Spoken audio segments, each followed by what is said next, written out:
Welcome to Crimson Legacy Historians, where the past is not just remembered, but brought back to life with depth and clarity. Close your eyes and imagine standing on the walls of Constantinople in the early hours of May 29, 1453. The sun hasn't yet broken the horizon, but the darkness is alive with sound. The thunder of 100 cannons shakes the ancient stones beneath your feet. The war cries of thousands upon thousands of warriors echo across the land walls that have protected this city for over 1,000 years. Fires burn in the distance, casting shadows that dance like demons across the faces of exhausted defenders who haven't slept in weeks. This is not just another siege. This is the moment when the medieval world dies and a new age is born in blood and gunpowder. The army outside those walls represents the culmination of a journey that began nearly 4 centuries earlier, with a man named Osman and a band of nomadic warriors numbering no more than 400 families.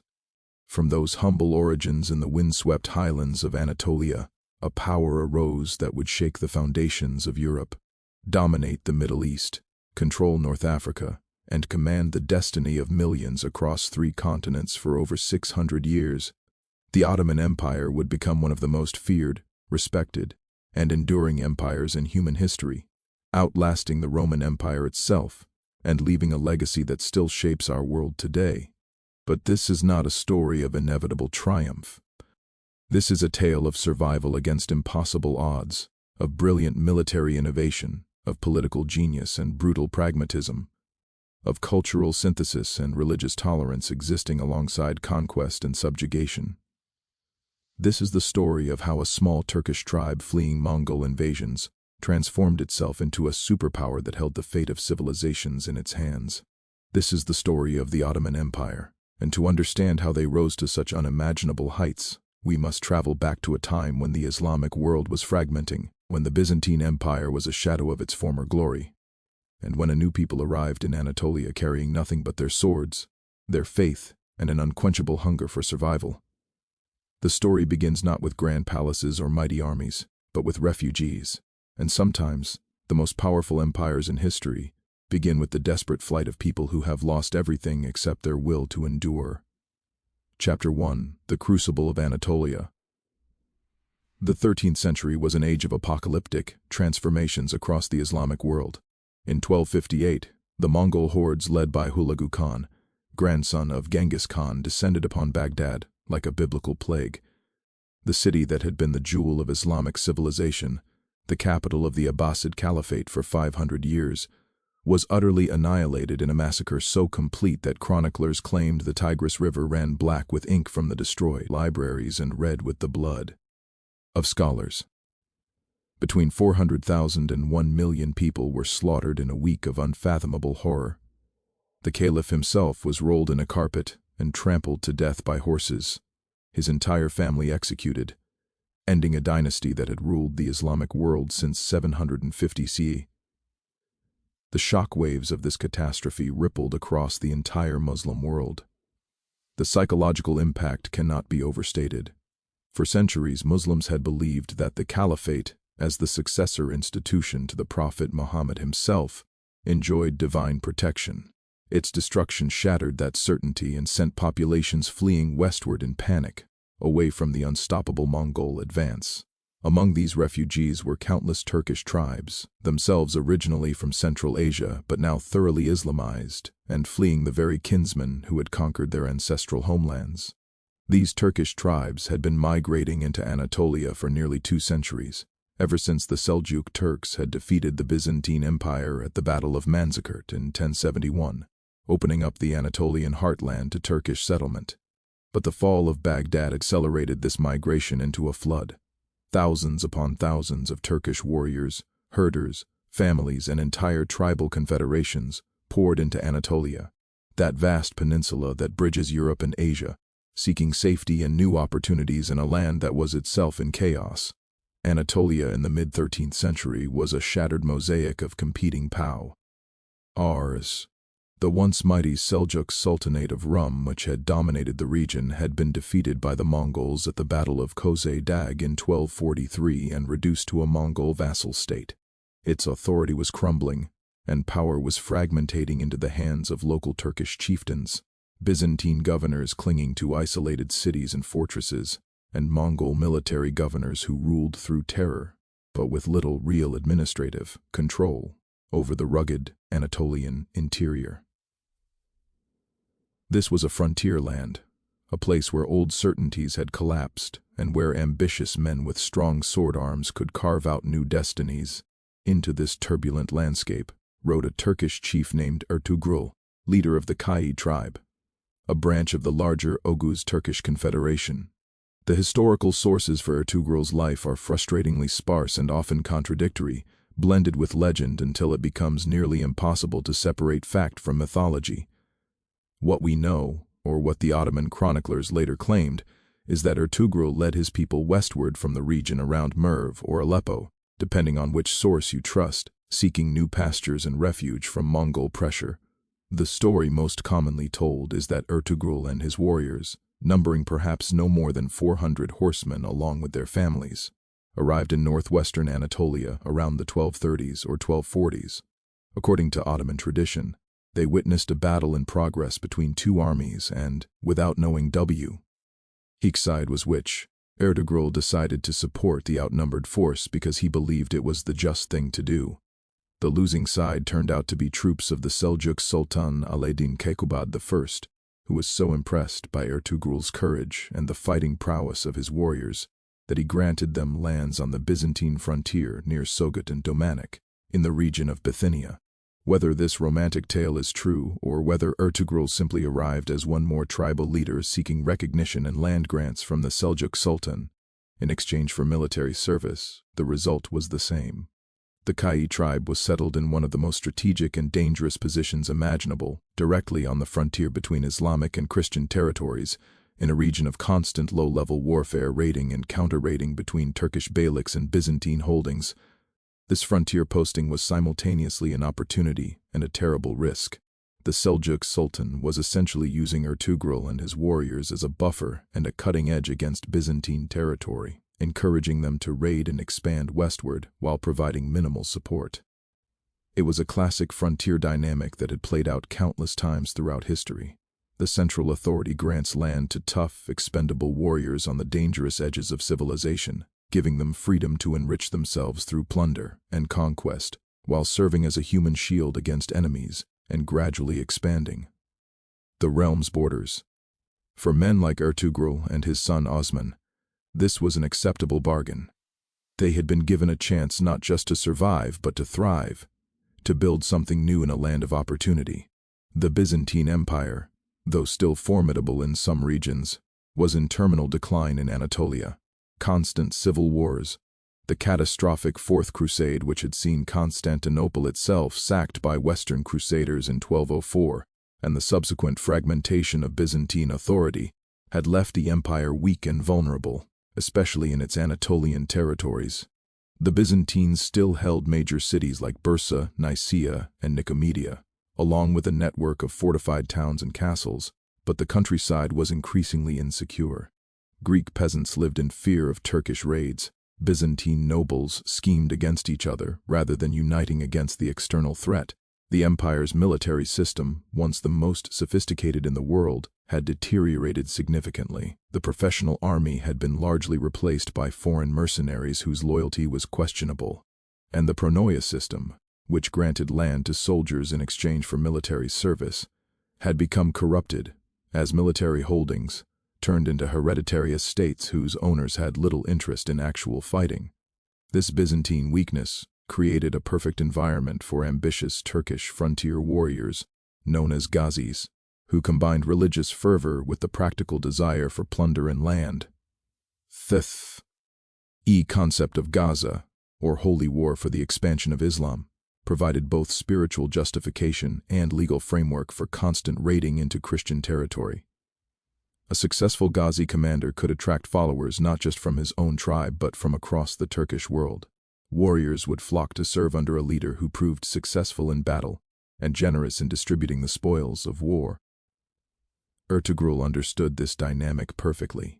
He established his base at Sogut, a small settlement that would become the first Ottoman capital, and from there he and his warriors conducted raids into Byzantine territory, while also defending their lands against Byzantine counterattacks. This was not yet empire building in any conventional sense. This was survival, enrichment, and gradual expansion through opportunistic aggression. But it was laying the foundations for something far greater. Ertugrul ruled his small domain for approximately 40 years, from around 1230 until his death sometime in the 1280s, the exact date lost to history. During this time, he consolidated his control over the lands granted to him, expanded modestly through raids and small conquests, and built alliances with other Turkish beys, while maintaining nominal allegiance to the weakening Seljuk Sultan. More importantly, he raised a son who would prove to be one of the most consequential figures in history. That son was Osman, born around 1258, the same year Baghdad fell to the Mongols. The coincidence of these dates, the death of the old Islamic order, and the birth of the founder of a new Turkish Islamic empire, was not lost on later Ottoman chroniclers who saw divine providence in the timing. Osman grew up on the frontier, learning warfare from childhood, understanding the complex politics of a region where Turks, Greeks, Mongols, and various other peoples competed and sometimes cooperated. He learned to fight, to lead, to negotiate, and to recognize opportunity when it presented itself. When Ertugrul died, probably around 1280, or possibly as late as 1288, Osman inherited leadership of the Kai tribe. He also inherited the frontier posting, the alliance with the Seljuks, and the responsibility for 400 families who depended on his leadership for their survival and prosperity. What he did with this inheritance would change the course of world history. At the time of Osman's succession, he controlled perhaps a territory of about 1,500 square miles, centered on Sogut and the nearby town of Eskişehir. His forces probably numbered no more than 4,000 fighting men at most, likely fewer. He was one chief among many in Anatolia, not particularly powerful, not particularly important in the grand scheme of things. The Ilkhanate Mongols dominated eastern Anatolia and held the Seljuk Sultan as their puppet. Numerous other Turkish beyliks, some much more powerful than Osman's small domain, controlled various regions. The Byzantine Empire, despite its weakness, St. Il held most of northwestern Anatolia's important cities and seemed likely to recover once it resolved its internal conflicts. By any reasonable assessment, Osman should have been a footnote in history, his small state eventually absorbed by more powerful neighbors or crushed by Byzantine recovery. Instead, he became Osman I, founder of the Ottoman dynasty, and his descendants would rule an empire for over 6 centuries. How did this happen? What did Osman do that transformed a minor frontier chiefdom into the seat of a world empire? The answer lies in a combination of brilliant leadership, adaptive strategy, perfect timing, and the unique characteristics of the frontier society that Osman commanded. Chapter 2. Osman's Vision. Osman I, whose name would eventually be rendered in European languages as Ottoman, giving his empire its Western name, was a leader of extraordinary vision and pragmatic genius. Unlike many of his contemporary Turkish beys, who were content to raid, plunder, and maintain their small domains, Osman seemed to understand from early in his reign that survival in the chaotic world of late 13th century Anatolia required constant expansion and innovation. The sources for Osman's early reign are notoriously unreliable, composed centuries after the fact, and heavily influenced by the desire to glorify the dynasty's founder. The most famous source, the chronicles written by Asikpasizade and later by the historian Nezri, contain fantastical elements include prophetic dreams, divine endorsements, and miraculous occurrences that clearly belong to the realm of legend rather than history. Yet beneath the mythology, we can discern the outlines of a brilliant political and military strategy that allowed Osman to expand his power dramatically during his approximately 3-decade reign.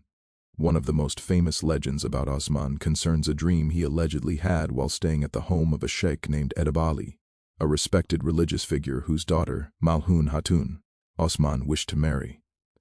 In this dream, Osman saw a moon rising from Sheikh Edebali's chest and settling into his own.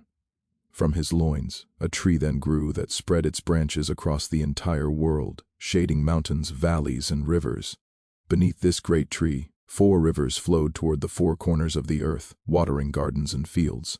When Osman awoke and told the sheikh about this dream, Edebali interpreted it as a divine sign that Osman and his descendants were destined to found a great dynasty that would rule over vast territories.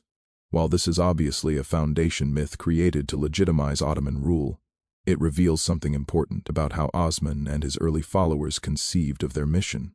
They were not merely raiders or tribal chieftains. They saw themselves as the founders of a state, the builders of an empire that would unite the Muslim world and expand the realm of Islam. This ideological framework was crucial because it attracted followers, legitimized expansion, and provided a unifying identity beyond simple tribal loyalty. Osman's actual strategy for building power rested on several key pillars that would become characteristic of Ottoman statecraft for centuries to come. First, Osman pursued a policy of continuous expansion through Gaza, holy war against the Byzantines. Unlike some Turkish leaders who raided for plunder and then returned to their bases, Osman systematically conquered Byzantine fortresses and towns, incorporated them into his domain, and held them permanently. He understood that controlling territory, not just raiding it, was the path to real power. Every Byzantine fortress that fell to Osman's forces became a base for further expansion, a defensive position against counterattacks, and a symbol of his growing power that attracted more warriors to his banner. Between approximately 1290 and 1320, Osman conducted a methodical campaign of conquest in northwestern Anatolia. He besieged and captured numerous small fortresses, gradually tightening his control over the countryside around the major Byzantine cities. He took the fortress of Kulakhisar, then Koprisar, then numerous other smaller strongholds. Each conquest was modest, but the cumulative effect was devastating to Byzantine power in the region. Greek peasants in the countryside, seeing that Byzantine authority could no longer protect them, began abandoning their lands and fleeing to the walled cities, or in some cases, accepting Turkish rule and converting to Islam or becoming dhimmis, protected religious minorities under Islamic law.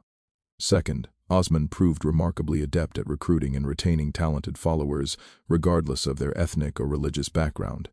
This policy of inclusive recruitment would become one of the Ottoman Empire's greatest strengths. While Osman's core followers were Turkish tribal warriors, he also attracted Greek converts to Islam, adventurers from across Anatolia, and even Christian warriors who fought for him as mercenaries or allies. The early Ottoman state was far more ethnically and religiously diverse than is often imagined. One of the most important figures in early Ottoman history was Köse Mihal, originally Michael Kossis, a Byzantine noble who governed the fortress of Harmankaya. According to Ottoman tradition, Köse Mihal converted to Islam and became one of Osman's closest advisors and most effective commanders. Whether he actually converted or remained Christian while serving Osman is debated by historians, but his importance is undeniable. Köse Mihal understood Byzantine military tactics, fortress design, and political dynamics in ways that Osman's Turkish warriors did not.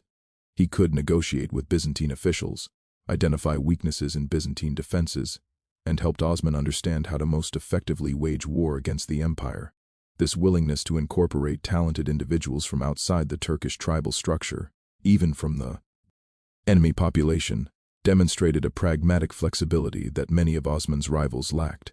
It allowed the early Ottomans to access knowledge, skills, and local connections that purely tribal leadership could not provide. It also created a path for ambitious Greeks to advance under Ottoman rule, which over time would erode Byzantine resistance, as local elites calculated that their futures might be brighter under the rising Ottomans than the declining Byzantines. Third, Osman maintained careful relations with other Turkish beys and the nominal Seljuk authority, while avoiding becoming anyone's subordinate or target. This required delicate diplomatic skill. Osman needed to appear strong enough to be respected but not so threatening that other Turkish rulers would unite against him.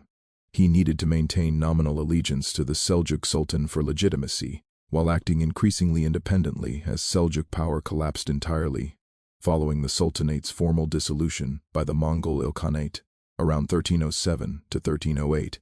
After the Seljuk Sultanate of Rum ceased to exist as even a puppet state, Osman quietly began acting as an independent ruler, though he was careful not to claim grand titles that would alarm his neighbors. He styled himself simply as Bey, a modest title meaning chief or lord, even as his actual power grew. This humility in titles while pursuing aggressive expansion was a clever strategy that prevented the formation of coalitions against him during his vulnerable years.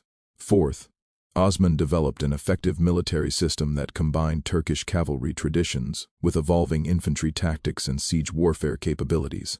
The core of his military power remained the Turkish horse archers, light cavalry armed with composite bows who could harass enemies, conduct devastating raids, and control open country.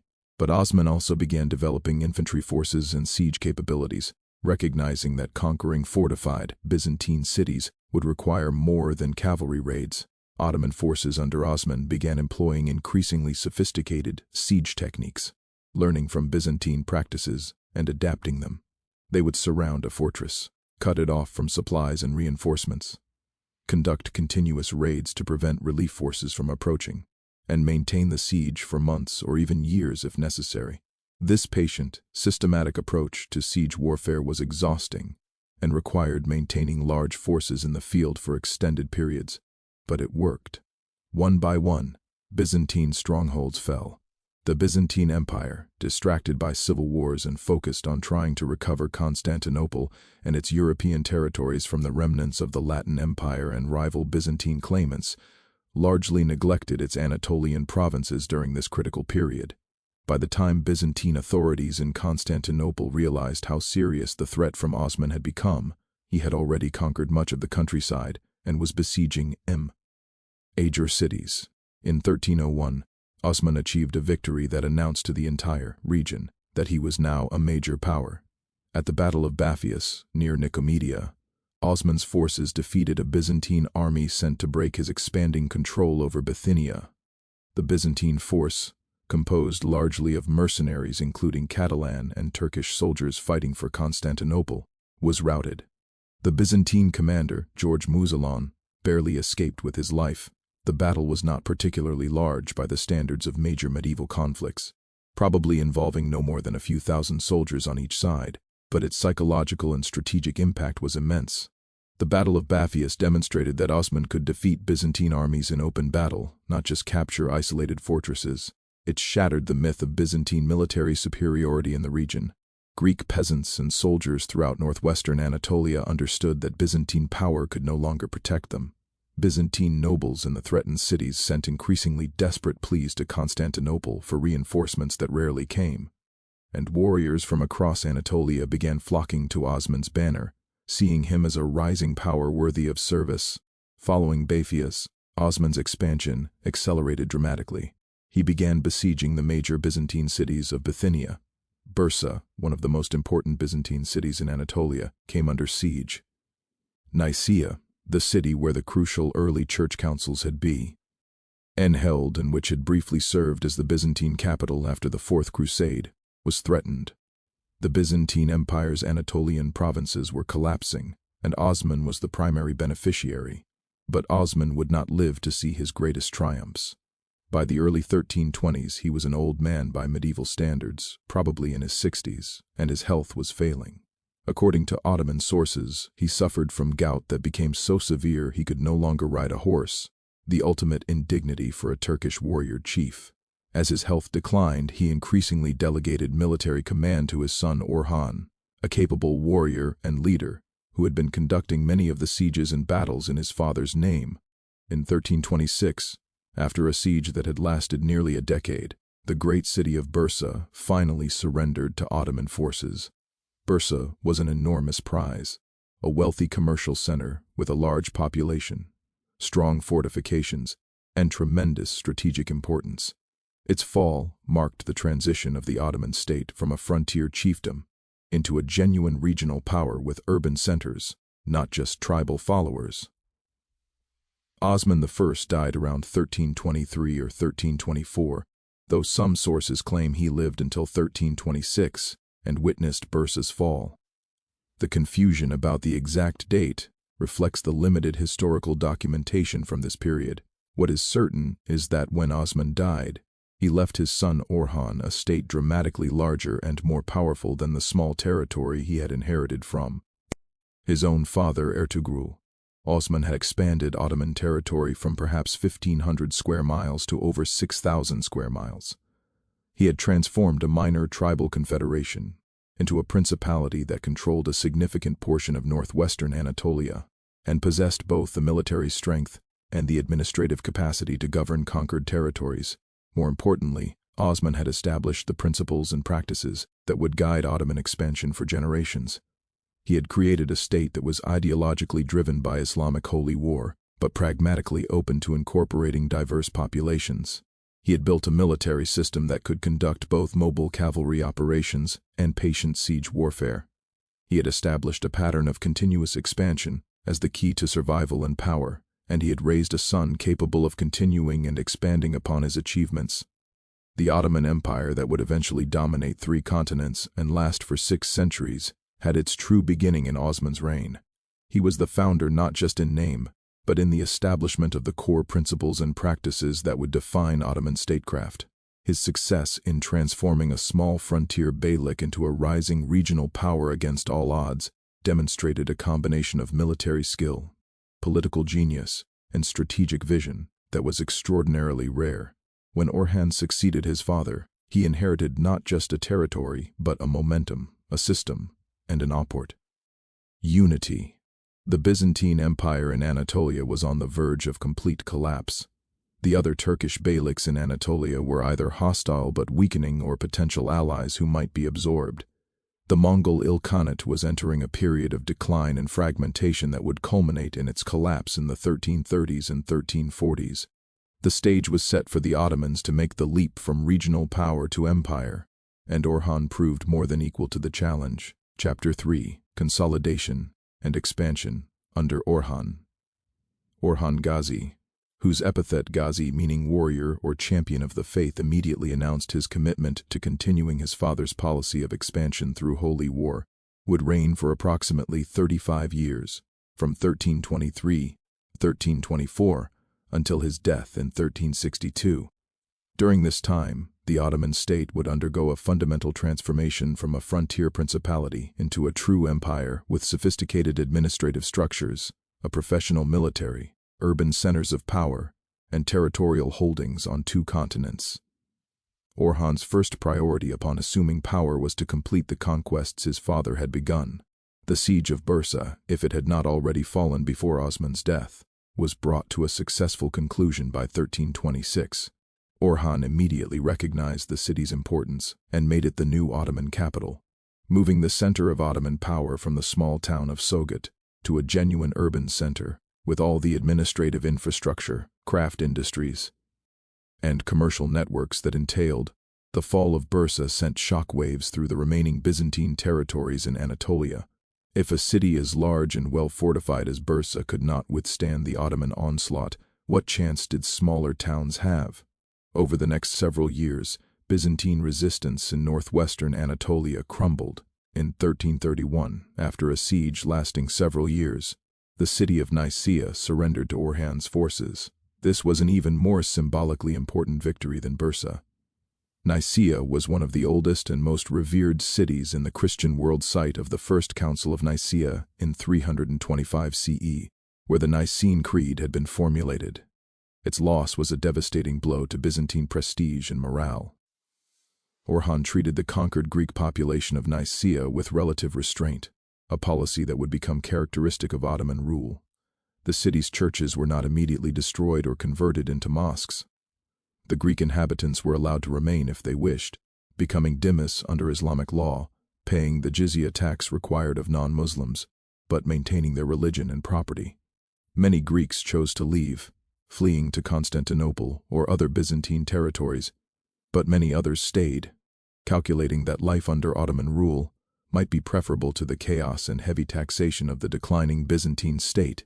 This policy of religious tolerance, or at least coexistence, was not primarily driven by idealism, but by practical considera. The Ottomans needed the skills, knowledge, and labor of Greek artisans, merchants, and farmers.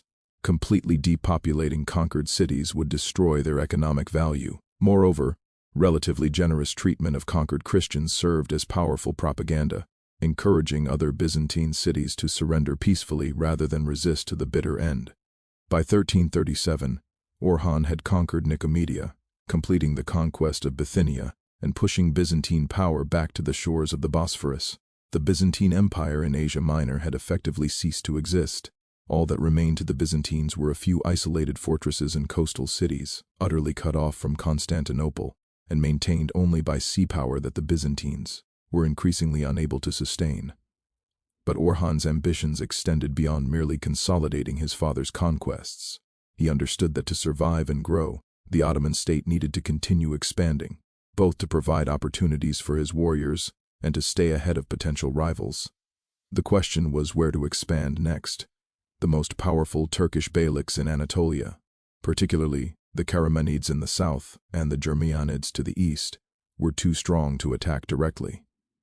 But to the northwest, across the narrow straits that separated Asia from Europe, lay the rich provinces of Byzantine Thrace and the Balkans. The Byzantine Empire in the 1340s was locked in one of the most destructive civil wars in its long history. John V. Palaiologos and John VI. Cantacuzene, two claimants to the Byzantine throne, were tearing the empire apart in a conflict that had raged since 1341. Both sides hired foreign mercenaries, including Turkish warriors, and both were willing to make almost any bargain to secure military support. This civil war created a perfect opportunity for Orhan.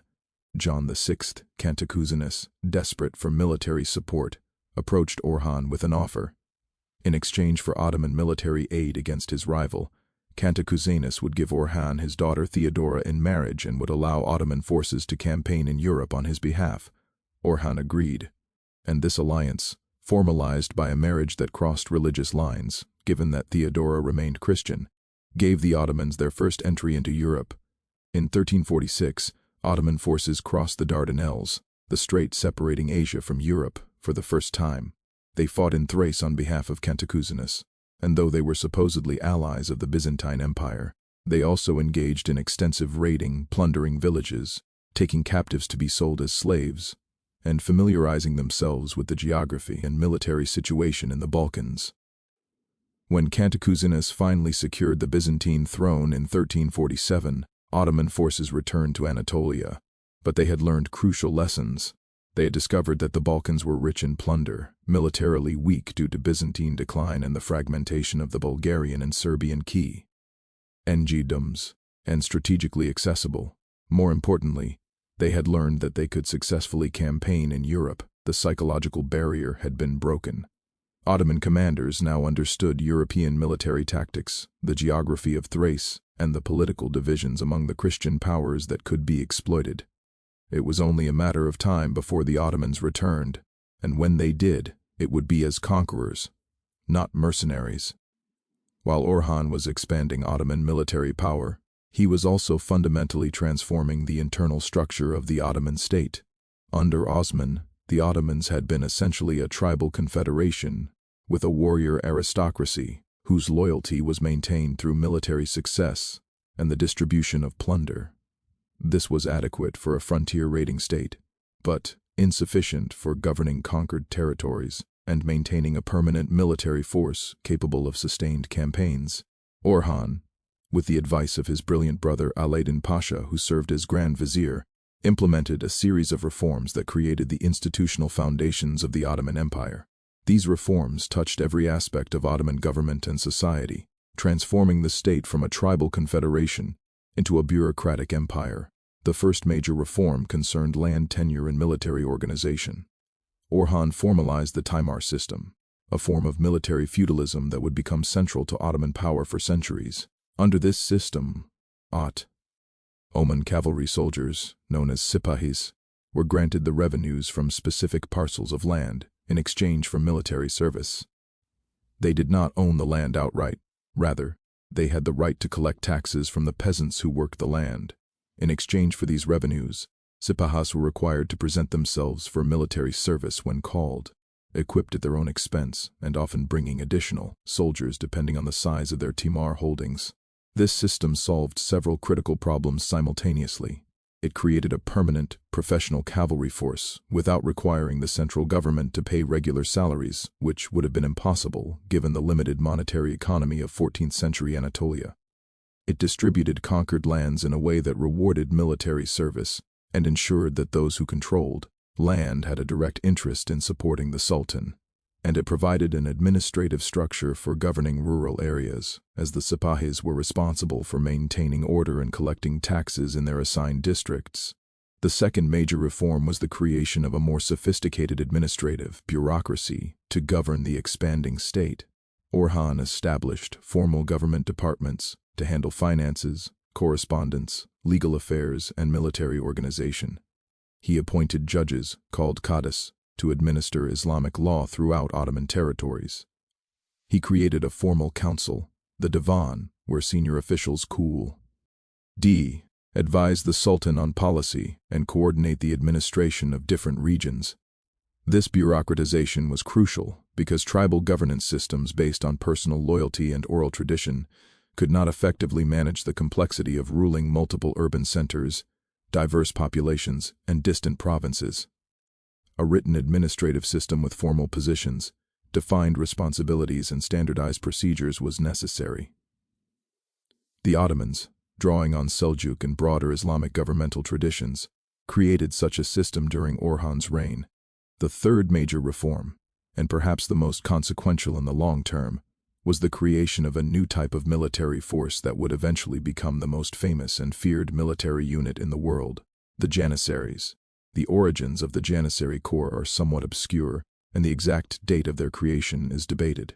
But the innovation definitely occurred during Orhan's reign, or possibly in the early years of his successor, Murad I.